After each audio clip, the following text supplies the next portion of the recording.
সমষ্টিতে 22,000 বেনিফিচিয়াৰী আছিল আৰু এই 15 পৰা 28 তাৰিখৰ ভিতৰত নতুনকৈ আমি প্ৰতিটো সমষ্টিতে 8 পৰা 10,000 আৰু নতুন পৰিয়ালক আমি অৰুণোদয় আঁচনি দিম।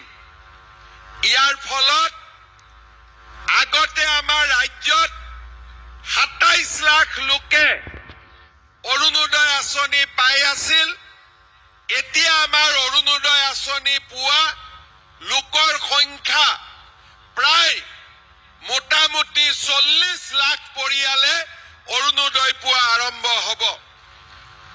আপোনালোকে চিন্তা কৰক, এটা পৰিয়ালত যদি 5 জন সদস্য থাকে, 40 লাখ লোকে অৰুণোদয় পালে 2 কোটি অসমৰ পৰিয়ালৰ দৰিদ্ৰতা নিৰ্মূলৰ ক্ষেত্ৰত এই টকা প্ৰতিটো পৰিয়াল 40 লাখ পৰিয়াল আৰু 2 কোটি ব্যক্তিৰ পৰিয়ালত এই ধন যোৱা আৰম্ভ কৰিব।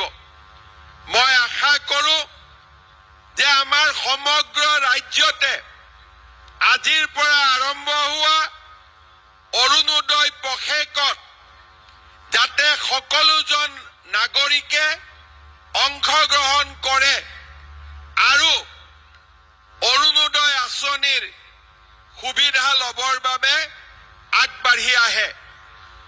আৰু লগতে এইটো অনুৰোধ জনাম যে যিসকল লোকে নিজৰ আৰ্থিক অৱস্থা ভাল, অৰুণোদয় প্ৰয়োজন নাই, তেওঁলোকে যাতে অৰুণোদয় আঁচনি নিজে নলৈ দুখীয়াজনক লোৱাৰ বাবে সুবিধা কৰি দিয়ে।